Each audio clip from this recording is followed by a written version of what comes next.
여러분 안녕하십니까. 마하나임 뉴스입니다.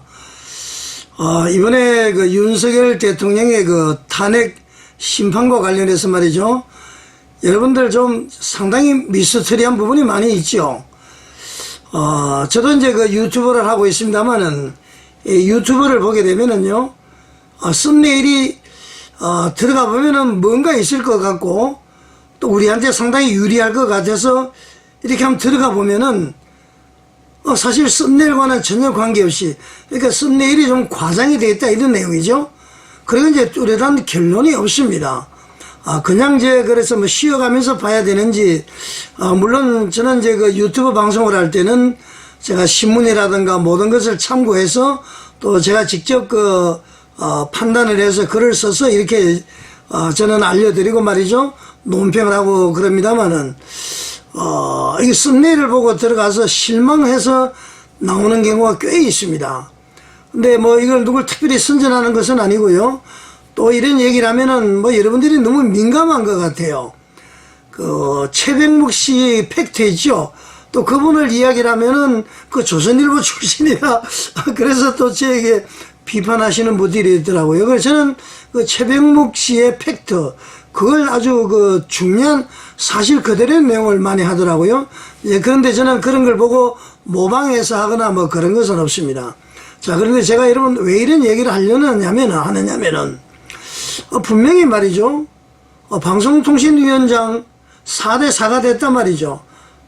아까도 얘기를 했습니다만은, 이준석 위원장은 뭐 탄핵 사유가 전혀 되지 않죠? 근무한 지 이틀 만에 됐으니까. 그런데 이거 진보 좌파 판관들은 인용을 했단 말입니다. 근데 나머지는 이제 이렇게 기각을 했고요. 그래서 결국 기각이 됐는데, 이것을 보고 이것은 법과 양심이 아니라 진영 논리가 되는구나, 이렇게 해서 이제 윤석열 대통령이 저는 분명히 진영 논리, 체제 전쟁이기 때문에 무조건 기각이 된다, 그렇게 이제 확신을 했었죠. 그렇게 본 분들이 많았습니다. 근데 쭉 되어지면서 말이죠, 한덕수 총리가 이제 심판을 할 때 저는 개인적으로 말이죠, 아마 제가 방송도 해드렸습니다만은, 저는 이런 마음이 왔습니다. 한덕수 총리가, 그때는 이제 최상무기도 막 탄핵한다 그럴 시점 아닙니까? 한덕수 총리가 탄핵에서 파면이 되면은 윤석열 대통령 100% 살아난다, 저는 그렇게 생각을 했습니다. 왜냐면 최상목 날라가죠, 국무총리 날라가죠, 그러면 뭐 대통령밖에 없잖아요. 그래서 저는 이제 진보 보수 판관들이 아마 그렇게 협의를 하지 않겠나, 그렇게 생각을 했는데, 그때는 이제 헌법재판관 임명 안 하는 것이 일단 위헌이라고 그랬잖아요. 해명을 안 했기 때문에 한 총리는, 저는 이제 탄핵이 된다고 봤습니다.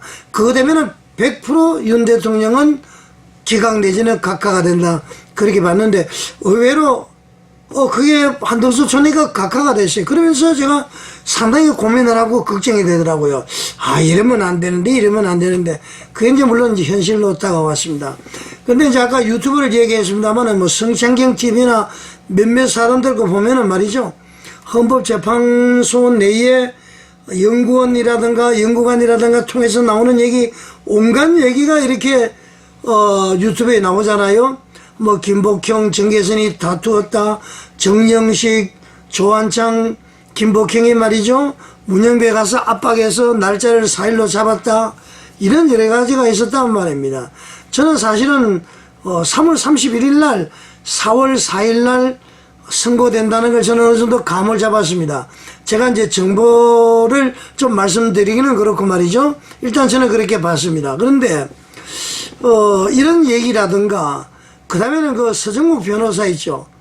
어제 4일날 아침만 해도 이번에 이제 팩트와 자기가 추측 이렇게 이야기하면서 고등법원장한테 물어보니까, 고등법원장이 자기가 근무했을 때 헌법재판관한테 확인해 보니까 어떠냐, 그러니까 흐름이 기각의 흐름입니다, 이렇게 됐단 말이죠. 그것을 이제 정확하게 팩트다, 사실이다, 이렇게 하고 자기는, 서정욱 변호사는 4대 4다, 이렇게 예측을 했단 말이죠. 그래서 제 생각이 틀리지 않았다. 또 이제 정광훈 목사님께서 헌법재판소에서 집회한다고 그러다가 광화문에도 한다고 그러시다가 그 다음에는 이제 한남동 가서 축제 분위기로 한다.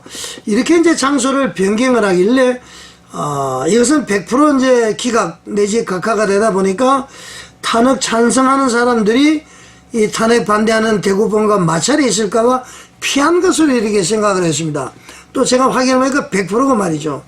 물론 이제 전날, 초중고등학교에 진보 교육감 10명이 생중계에서 수업시간에 보도록 조치를 한 것을 보고 뭔가 이상하다. 그리고 SBS 그 방송 유튜브를 보니까 말이죠. 좀 이상한 내용이 올라왔어요. 헌재 결정의 키맨 이래서 말이죠. 헌재 결정이 됐다는 거죠. 지금 보니까, SBS는 이 8대 0인 걸 알은 것으로 저는 이렇게 확신을 갖습니다. 그래서 이제 밝히지는 못하고 막 그렇게 은연중에 표시한 것 같고요. 자, 그리고 이제 모든 것을 봤을 때 성창경 TV가 뭐 거짓말 했다 뭐 이런 걸 떠나서 뭐 거짓말 안 했겠죠? 과장을 했다 안 했다 이런 걸 떠나서 좌지간 이 정보가 말이죠. 역정보가 흘렀든 어떻게 됐든 안에는 내부의 흐름이 있었던 것 같아요. 제가 볼 때는 속임을 당했다. 역정보다 그랬는데. 그런데 이제 그렇게 일단 규정을 하고 말이죠. 한편으로는 분명히 정광훈 목사님도 이게 8대 0이라는 게 말이 되느냐. 한 사람이라도 기각, 한 사람이라도 각하했을 거 아니냐. 이렇게 이제 걱정을 했는데 제가 오늘 썸네일에 말이죠. 이혈령, 비혈령. 코에 걸고 귀에 걸고 그림을 그려놨죠. 그리고 인용, 기각, 각하 골라 잡아 이렇게 돼 있죠. 대통령 탄핵. 그래서 제가 알기로는 말이죠.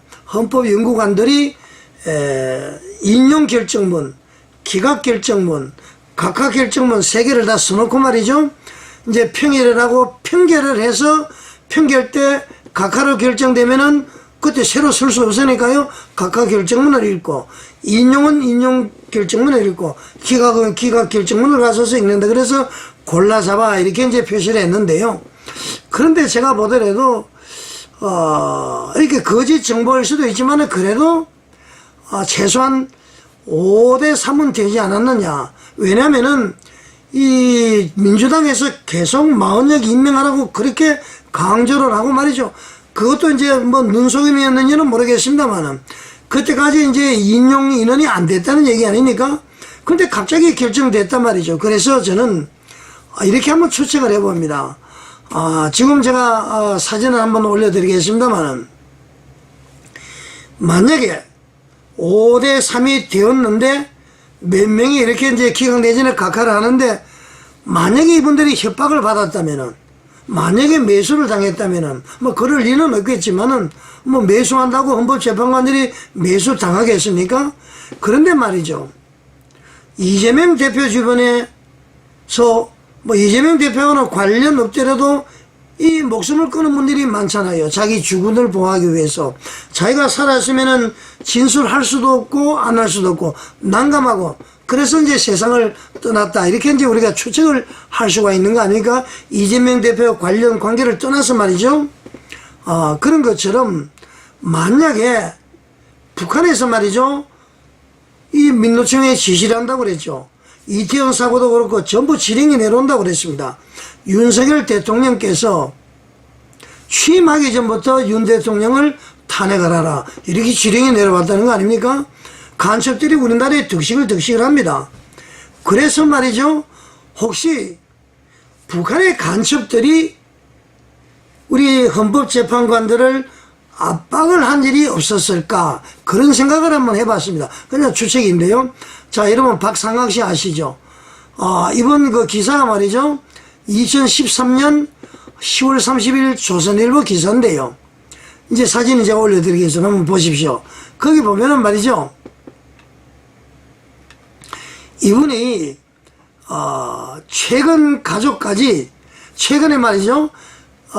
자기 박상학 씨의 가족까지 거론하는 북한의 살해 위협 팩스가 전달됐다. 그렇게 얘기를 했습니다.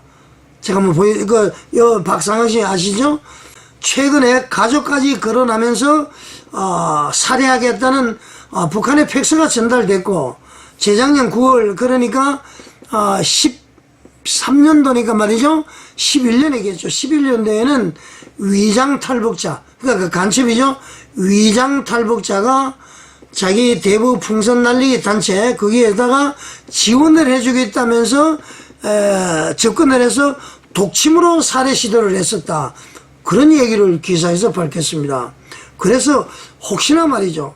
뭐 뇌물 받을 일이 없고 혹시나 간첩들이 팩스로 박상학 씨한테처럼 이렇게 말이죠. 뭐 당신들 인용 안 하면은 내가 당신 가족까지 살해하게 해서 뭐 이렇게 독침 뭐 이렇게 해서 혹시 그런 일이 있었다고 볼 수가 있을까요? 일단 박상학 씨는 말이죠. 가족까지 살해하겠다는 그런 위협 팩스가 전달받았다고 그럽니다. 그리고 위장 탈북자가 와서 독침으로 죽이려는 것까지 살해 시도를 한 것을 거기서 이제 피했다. 그런 얘기를 하고 있지 않습니까? 워낙 답답하니까 이런 얘기를 하는 겁니다. 그게 말이죠.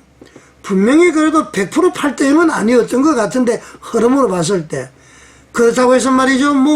뇌물을 써서 헌법재판관들이 넘어가실 분들은 아니죠. 그리고 만약에 북한에서 독침을 쓴다거나 살해 위협을 했다거나 만약에 이런 협박이 있었다면은 헌법재판관들이 분명히 경찰에 신고를 했겠죠. 그런 일은 없었을 겁니다. 그런데 참으로 희한한 게 말이죠. 도대체 처음부터 8대 0은 아니었을 텐데 왜 갑자기 그렇게 됐을까? 처음부터 그렇게 됐을까? 매수를 당했을까? 독침이나 살해 협박을 받았을까? 이 문제는 하나님께서만 아실 일이다. 그렇게 생각을 합니다. 자, 그래서 헌법재판관 8분이 말이죠. 심지어는 이제 문영배는 김형두 재판관의 등을 툭툭 치면서 우리 김익현 변호사님이 있죠. 부장 출신 변호사. 그분이 이야기를 하던데요. 등을 툭툭 치면서 어루만지더라. 잘했다고 격려하는 것이죠. 당신 큰 결심해서 참 잘했어. 그런 표시 아닌가요? 너무 안타까워서 말이죠. 너무 안타까워서 이런 얘기를 한번 해드려 봅니다, 여러분. 자, 그래서 말이죠. 8분이 참 복고를 보겠습니까? 이연령, 비연령입니까? 인용, 기각, 각각 셋 중에 하나 잡는 거. 법이라는 것은 그렇겠죠? 이렇게 하면 이렇게 해석이 되고, 장님들이 말이죠. 자, 우리 코끼리 구경 갑시다 해서 어떤 사람은 다리를 만지니까 큰 기둥 같다.